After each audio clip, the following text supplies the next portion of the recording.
La testosterona la producen los testículos, todos los hombres tenemos testículos, entonces a todo mundo nos va a crecer la próstata. A unos nos va a crecer más, a otros menos. A algunos antes, a otros después, y a otros con cáncer y a otros sin cáncer.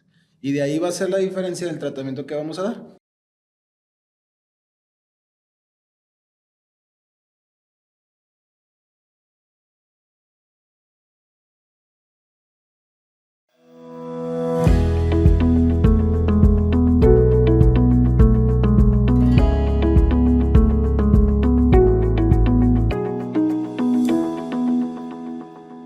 Hablar de cáncer de próstata sigue siendo un tema incómodo, hasta cierto punto molesto para muchos hombres. Sin embargo, el cáncer no espera y es muy importante el poder aprender a prevenirlo, poder detectarlo a tiempo y poder empezar a tratarlo a tiempo.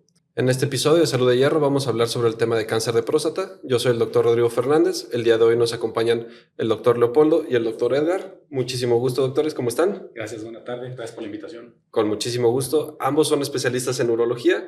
Y pues justamente el día de hoy vamos a hablar sobre el tema de cáncer de próstata. Pues justamente siendo el cáncer de próstata el más común en hombres, pues tristemente es uno de los cánceres que más tabú tiene para su diagnóstico, ¿no? Y justamente estamos aquí platicando para poder ver este tema, ver cuáles son sus síntomas, cómo se detectan, cómo es que tiene que ser el tamizaje y pues principalmente el tratamiento y qué puede ayudar a nuestros pacientes, ¿no? Claro que sí. Doctor, si gusta empezamos con usted, doctor Muñoz. Sí, ¿Cómo ha sido el tratar a pacientes de cáncer de próstata? ¿Cómo se acerca un paciente de cáncer de próstata con usted al consultorio? Ha sido un poquito complicado porque normalmente los pacientes adultos mayores, hablando de pacientes de más de 70 años, que es la población donde es más común el cáncer de próstata, vienen o son traídos por los familiares. Es raro el paciente que llega de forma espontánea a hacerse un chequeo para prevenir cáncer de próstata. Eso es lo que dificulta la detección oportuna, porque al parecer al paciente lo tienen que casi obligar a llevarlo a hacer una detección o un chequeo y nos retrasa mucho el tratamiento. Claro, me imagino que pues esto involucra el poder detectar la enfermedad ya en una etapa avanzada, ¿no? Así es. Si no me equivoco, y aquí está el doctor Lomelí, creo que más del 60% de los pacientes que llegan a consultorio y se detecta cáncer ya están en una etapa avanzada. Últimamente se ha hecho mucha propaganda para hacer la detección oportuna con antígenos, tacto, consulta, y pues el objetivo es mejorar esa cifra para la detección oportuna. Claro, empezar a bajar el porcentaje, ¿no? Pasar de un 60, 40, 20 y Invertirlo, ¿no? invertirlo por completo. Sí, creo que definitivamente la situación es que, sobre todo, por ejemplo, en mujeres, que el cáncer cervicuterino y el cáncer de mama, sí está como bien delimitado el screening y como lo que se tiene que hacer, lo que tienen que hacer las mujeres para checarse. Creo que en el hombre todavía está un poquito, la población con un poquito de falta de educación de eso. Es difícil, es raro, como dice el doctor Muñoz, el paciente que llegue buscando un screening o una prevención sobre su salud masculina en general. Hablando de cáncer de próstata, pues un cáncer que afecta a hombres mayores de 45, 50 años, y normalmente el paciente que llega buscando ese screening es el paciente que ya vivió una experiencia mala en familia, el paciente que papá, que hermano, que un hermano, que un familiar murió a consecuencias del cáncer de próstata, es quien llega realmente a buscar esa situación. Pacientes que realmente que no conocen, que no están educados para tener una prevención sobre la enfermedad, es raro que lleguen a consulta, y sobre todo porque sí tienen varios temas que ahorita vamos a tocar, como lo es el tema, por ejemplo, del tacto, cómo va a ser mi consulta, el doctor me va a desnudar, no lo sé. Entonces sí llegan como con algo de miedo o de ciertas situaciones que a lo mejor no le generan confianza, y creo que también va un poquito por ahí lo del tema de tabú en la sociedad. Claro, y justamente ese tema del tabú coincido en el sentido de que pues muchas veces el no saber qué esperar de la consulta, ¿no? El no saber cómo va a ser. Y justamente ahí va encaminada la siguiente pregunta. ¿Cómo es la consulta de urología para un screening de cáncer de próstata? Simplemente la consulta de urología de rutina. Sí, normalmente, bueno, dependiendo, es importante mencionar, bueno, que el urólogo en el ámbito masculino ve cualquier edad de la vida, vemos desde recién nacidos hasta adultos, pero bueno, dirigiéndonos a lo que nos lleva a la plática, el screening de cáncer de próstata se da principalmente en hombres mayores a 35 años cuando tienen antecedentes de cáncer de próstata, y de 40 años en cuanto al paciente que no tiene antecedentes. Pues en realidad la consulta va dirigida en un principio sobre el antígeno prostático, que es el examen en sangre que nosotros tomamos como un marcador. Sin embargo, no es un marcador 100% efectivo. Hay pacientes que con antígeno prostático normal, con velocidades de crecimiento del antígeno anual altos, pueden tener cáncer de próstata aún con el antígeno normal. La realización de un ultrasonido vésico prostático suprapúbico en consultorio y algunas otras revisiones y estudios de extensión que pudiéramos tener en algunos pacientes, como es el caso de la resonancia magnética multiparamétrica, que ahorita ha tomado auge para pues, tratar de suprimir un poquito ese miedo al tacto. No sé aquí, Edgar, qué es lo que piensa al respecto. Bueno, no sé si nos metemos un poquito al tema del tacto, que es parte muchas veces de la exploración. Sigue siendo importante, ya que el 5% de los cánceres de próstata no elevan el antígeno, entonces queda ese pequeño rubro donde pues hacemos el tacto para detectar alguna anomalía. Obviamente, decirles, bueno, no, ¿cómo podemos mencionarlo? ¿No? Para que no genere como ese miedo, esa angustia de que si voy, ¿qué va a pasar? Bueno, es una revisión completa, una historia clínica, ya dijo el doctor, antígeno, ultrasonido, entonces se requiere el tacto para hacer una evaluación completa. Claro, y digo, la importancia, y ahorita mencionaba justamente el 5%, ¿no? No muestra alteración en el antígeno prostático. Realmente uno podrá decir, ay, un 5% es poco, pero pues ya hablando de un cáncer, realmente 5 no es un número bajo. Un número bajo. Y es parte importante, bueno, de la exploración. Y creo que lo más importante de todo, digo, personalmente, si yo tuviera un cáncer y fuera de ese 5% o de otro porcentaje en cualquier otro tipo de cáncer, creo que me daría más miedo ser de ese 5% que no manifiesta ni síntomas, no manifestar ni la elevación del antígeno, ninguna otra cosa, porque precisamente esos son los pacientes que asintomáticamente o sin darse cuenta pueden caer en una enfermedad avanzada sin saberlo. Entonces, para el tratamiento, que en realidad en el cáncer de próstata sí es curativo cuando se detecta a tiempo, pues creo que es importante por eso el screening para el diagnóstico. Correcto. Claro, y tocas un tema muy importante, doctor, los síntomas. ¿Cuáles son los síntomas que presenta un paciente masculino en una etapa temprana o en una etapa ya media del cáncer de próstata? Bueno, aquí será muy importante hacer la diferencia, primero con qué es el crecimiento prostático, que ese también empieza a partir de los 40 años, el cual es el que nos genera los síntomas de obstrucción, ¿no? Chorro delgado, que el paciente puje, que se levante a veces por las noches y puede darnos afección en la vejiga con la urgencia, incontinencia. El cáncer de próstata normalmente cuando empiezan los cambios celulares, esa elevación del antígeno, esos nodulitos o áreas duras en la próstata no genera ningún síntoma si no se acompaña de un crecimiento en la próstata. Y el cáncer de próstata cuando ya está en etapas avanzadas, pues el paciente puede debutar con sangrado en la orina, dolor óseo, que normalmente es en región de la espalda baja o región lumbar, y nos ha tocado pacientes, o sea, aquí a mi compañero que llegan debutando con no pueden caminar, o sea, de plano vengo porque no pueden caminar, ya le dijo el trauma que no es nada de él, que no tiene que ver uro, y ya lo ves y no, pues sí, ya está invadido toda la columna de tumor, y le dice, desafortunadamente ya no podemos hacer nada. Claro. Pero son los casos extremos, ¿no? Ya cuando el cáncer se manifiesta. Entonces, la recomendación, volvemos, la revisión a partir de los 40 años para la detección tanto de crecimiento como cáncer de próstata. Yo siempre le digo a mis pacientes una frase muy sencilla que siempre siento que se les graba mucho. A todos los hombres nos crece la próstata. ¿Por qué? Porque tenemos una hormona que se llama testosterona. La testosterona la producen los testículos. Todos los hombres tenemos testículos. Entonces, a todo mundo nos va a crecer la próstata.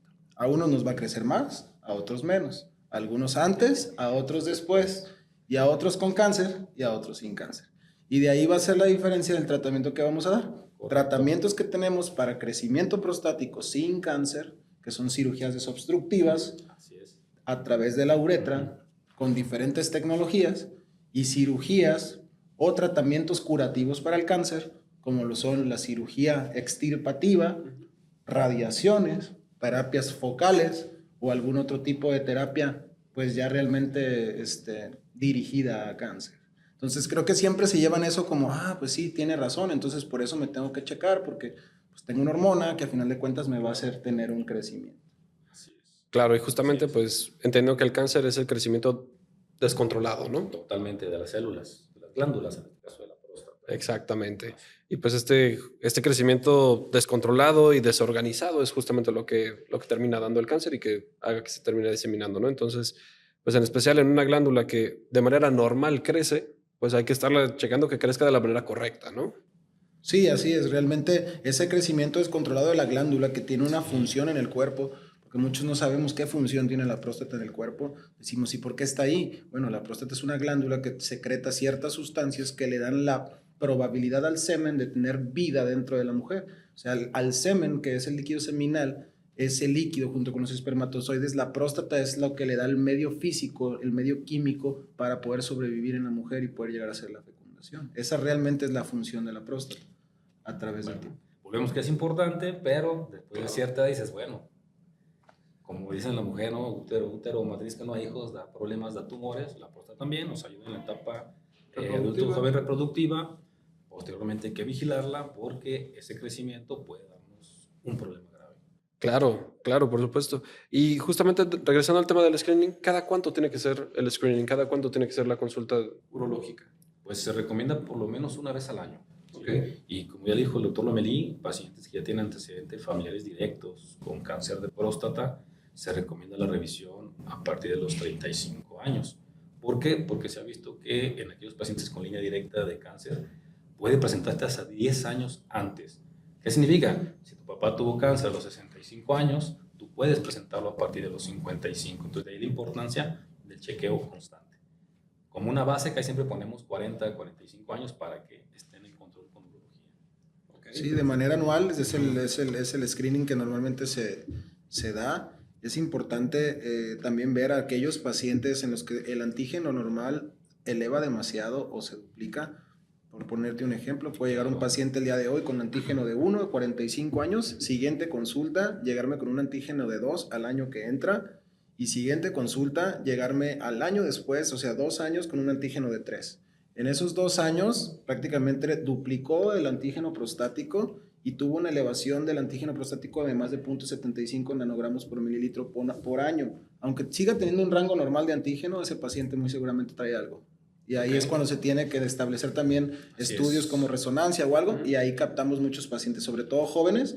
La otra vez diagnosticamos un paciente de 43 años con cáncer de próstata, con una resonancia multiparamétrica que precisamente traía un antígeno normal, pero había elevado antígenos de manera muy rápida. Normal, manejándolo entre ese rango que dice 0 a 4, ¿no? Pero ya el paciente había prestado esa elevación, sin salir de ese rango normal, se hacen sus estudios y se detecta que ya trae un foco ahí de cáncer, entonces es un tratamiento muy oportuno. Claro, que ahí también es la importancia de interpretar los estudios. Correcto. ¿No? Mucha gente piensa que nada más es ir al laboratorio y decir, salí alto, salí bajo, No. pero realmente hay que estudiar al paciente, ver la evolución del paciente y ver cómo se ha comportado en la historia para saber qué es normal para el paciente. Eso es lo importante de decirles que vayan a cierta edad a checar, porque esa historia es lo que nos va a dar la pauta para saber cómo se va comportando esa próstata. Si llegas a lo mejor de primera vez a los 55 y ya traes un antígeno de 4.5, bueno, pues vamos a vigilar qué está pasando, pero si ibas 2 años antes y como comenta el doctor Lomelí, traes un antígeno de 1.5, 2 y da ese brinco, algo no está bien. Algo no está bien, claro. Es correcto. Muy bien, y una vez que se realiza el diagnóstico de cáncer de próstata en el consultorio, ya sea con el antígeno prostático, la sugerencia, o ya un diagnóstico más preciso con la resonancia magnética multiparamétrica, ¿qué tratamiento sería el inicial? Bueno, es importante mencionar que siempre para tener un diagnóstico de cáncer necesitamos un histopatológico, ¿no? Se tiene que tomar una biopsia, dependiendo la edad del paciente, y esto también varía mucho. Yo siempre les digo a mis pacientes, no es lo mismo el paciente que no tiene síntomas al que se le toma una resonancia. Ahora, la resonancia nos dice en dónde biopsiar. Nos da como localización, con ciertos, como un mapa, como un mapeo, y nos dice dónde biopsiar, dónde puede estar el tumor. Aquellos pacientes que no tienen resonancia, pero tienen antígenos altos, se les hacen biopsias aleatorias. De ahí el histopatológico por biopsia, ya sea por resonancia o por ultrasonido transrectal, se toma ya y se hace un diagnóstico. Pero también hacemos diagnósticos en pacientes ya mayores o pacientes que tienen obstrucción, que llegaron con sonda, que por cierta urgencia es necesario operarlos a través de la uretra para desobstruirlos, y ese tejido que quitamos los mandamos a analizar y ahí obtenemos una muestra. Entonces realmente el diagnóstico de cáncer es histopatológico. Y pues del tratamiento, Muñoz, pues realmente pues el tratamiento, no sé si quieras compartirles un poquito de eso. El tratamiento es muy importante, hacer énfasis que va a ser, ahora sí que muy particular, de acuerdo a las características de cada paciente, ¿no? Personalizado. Edad, sí, es que consideras todo, edad, tipo de cáncer, ¿sí? Enfermedades, y ahí puedes ofrecerle al paciente el abanico de opciones dentro de lo quirúrgico, la radiación o el bloqueo hormonal. Obviamente dentro de lo quirúrgico hay varias opciones que se personaliza para cada paciente. ¿De qué va a depender? Que tengan más opciones de que el cáncer se detecte en etapa temprana. Mientras el cáncer esté localizado, es más el abanico de opciones que tiene el paciente y nosotros para ofrecerle.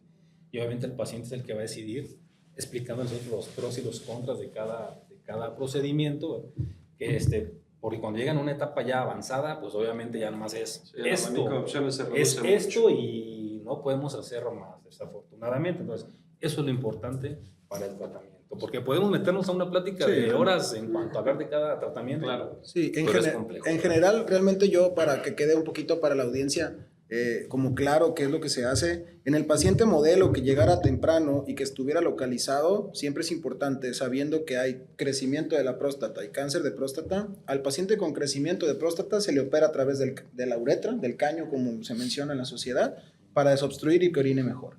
Y al paciente que tiene cáncer se le ofrece un tratamiento curativo. En este caso, quirúrgicamente, lo que hacemos los urólogos es quitar la próstata completamente con los ganglios de la pelvis. Correcto. Y las vesículas seminales. Eso se llama prostatectomía radical, ¿sí? Se hace en todos los hospitales Puerta de Hierro y se hace obviamente con la mejor tecnología, cirugía robótica, cirugía laparoscópica. También existen opciones curativas en el área con nuestros compañeros de radioimagen, de radiólogos oncólogos y prácticamente terapias focales con algunos radiólogos intervencionistas. Correcto. A final de cuentas ese es el tratamiento inicial para el paciente modelo que llega en tiempo y cáncer localizado. Claro, que es justamente identificar esto, ¿no? Identificarlo a tiempo y poderla retirar antes de que causen más problemas. Así es. Y de todo ese abanico que mencionó el doctor Lomelí, se personaliza de acuerdo a las características de cada paciente. Muy bien, perfecto. ¿Qué creen que pudiéramos hacer justamente para quitar este tabú un poquito? Digo, ya habíamos platicado en la consulta, no todos los pacientes van a requerir un tacto rectal, ¿no? Realmente, aunque sea parte de la exploración física, ¿es requisito parte de la consulta médica el tacto rectal en todas las consultas? Es parte de la exploración urológica, de la historia clínica completa. En ocasiones, cuando van de primera instancia, también el doctor Lomelí, servidor, no lo hacemos de primera instancia, solicitamos los exámenes, ¿no? Lo necesario, antígeno, ultrasonido, y ya les comenta que pues, a la segunda revisión hay que complementar todo, claro, ¿no? Si el paciente ya llega y ya trae un antígeno elevado, sospechoso, se le comenta, es necesario hacer el tacto. Si el paciente llega, le hace su ultrasonido y ves que hay una imagen sospechosa, se le comenta, hay que hacer el tacto porque es parte de esa exploración. Probablemente no se haga la primera vez, pero es necesario hacerla para completar la historia clínica. Claro, ¿no? Y definitivamente es algo necesario, ¿no? Es algo todavía necesario. Sí. Y también comentar que es algo, pues que el paciente no debe tener miedo porque muchas veces piensa que duele, la verdad es que no duele. No, sí es incómodo, pero no duele, no es doloroso, ni tampoco es poco pudoroso. A final de cuentas, está en una zona confortable y con profesionistas que realmente estamos haciendo esa situación para pues, generar una prevención o mejoría, ¿no? Claro. Como dice el doctor Muñoz, no siempre se realiza en todas las instancias, pero nosotros tenemos ciertas banderitas rojas, yo les llamo, para poderles realizar pues, lo que es el tacto. Perfecto, y justamente es mandar ese mensaje, ¿no? El decir, no hay que tener miedo de ir a la consulta. No hay que tener miedo. Y pues, si se tiene que hacer efectivamente, no es algo que duela, no es algo poco pudoroso, al contrario, es un procedimiento realizado por profesionistas, por especialistas, y que se requiere para poder llegar a un diagnóstico y que puede salvar una vida, ¿no? Correcto. Realmente. Muy bien, doctores. No sé si quieran agregar algo más que nos pueda ayudar justamente a la audiencia, alguna otra duda que pueda surgir o que haya surgido en su consulta. No, pues realmente solo invitar a la población general que genere conciencia. Es importante que todo hijo, todo padre de familia, pues genere una conciencia sobre el chequeo de la próstata. A toda hija, a toda mamá, a toda esposa, genere una conciencia sobre sus esposos, sobre sus hijos, sobre sus padres. Así como hemos estado generando esta empatía bien vista y que yo súper valoro con el tema de la mujer, de todo de lo que hemos mejorado, de la equidad y a final de cuentas también de la prevención de enfermedades como lo son el cáncer cervicuterino y el cáncer de mama, que yo la verdad creo que lo han manejado extremadamente bien porque la gente, las mujeres saben qué hacer. Nosotros creo que no, estamos en ese paso, necesitamos nosotros como especialistas hacer más para generarlo y nosotros como sociedad muchísimo más para poderlo generar también. Sí, creo que en eso sí tiene que ser un cambio generacional. Creo que como lo menciona el doctor Lomelí, el cáncer cervicuterino y cáncer de mama tiene muchos años haciéndose esa propaganda y metiéndose esa cultura en la mujer y ha cambiado mucho las cifras en cuanto a la detección, en cuanto al tratamiento, la sobrevida. Y esperemos que nosotros también logremos hacer eso, un cambio generacional para modificar esas estadísticas que la verdad son tristes todavía. Y poderle dar la vuelta al porcentaje que comentábamos, ¿no? Sí, a mí me gustaría terminar diciendo que a nivel mundial el cáncer de próstata es el primer cáncer de próstata en cuanto a estadística que le da al hombre. Y también se ha convertido en el cáncer más mortal para los hombres. ¿Por qué más mortal para los hombres? Porque no se atiende a tiempo. Pero también, a pesar de ser el más mortal, es el más tratable. Entonces, te pones a pensar de cómo el cáncer más mortal es el más tratable. Pues entonces ahí estamos hablando de que lo que está fallando realmente es el tiempo en el que se está localizando. Si nosotros lo empezamos a localizar a tiempo, va a dejar de ser el más mortal para ser el más curable o el más tratable y va a continuar siendo el más prevalente porque a final de cuentas, pues todos los hombres tenemos próstata, a todos nos va a crecer y en algún momento se va a desordenar ese crecimiento. Correcto. Muy bien, perfectísimo. Muchísimas gracias, doctores. Muchísimas gracias por su tiempo. Antes de despedirnos, nos gustaría poder saber dónde los podemos encontrar. Claro que sí. El doctor Lomelí y su servidor, el doctor Muñoz, somos Urosuma, el grupo Urosuma, Urología Profesional del Pacífico. Nos encontramos en el Hospital Puerta de Hierro en la ciudad de Tepic, ¿verdad, compañero? Sí, piso 4, consultorio 405. Somos el único grupo de urólogos en el estado de Nayarit. Contamos con toda la tecnología en todas las áreas de la urología, desde láser, cirugía de mínima invasión, cáncer de próstata, patología oncológica, litiásica, neurourología. Realmente tenemos absolutamente todo lo que un paciente de urología pueda necesitar aquí en el Hospital Puerta de Hierro Tepic. Y pues nos pueden visitar. Realmente somos, aparte de buena onda, la mejor opción en el estado de Nayarit y los esperamos en consulta. Muchas gracias. Perfectísimo. Muchísimas gracias, doctores. Gracias por la invitación. De igual forma, muchísimas gracias a todos los que nos sintonizaron. No se olviden de seguirnos en nuestras redes sociales, suscribirse y regalarnos un like. Y pues recuerden que para tener una salud de hierro hay que mantenernos informados.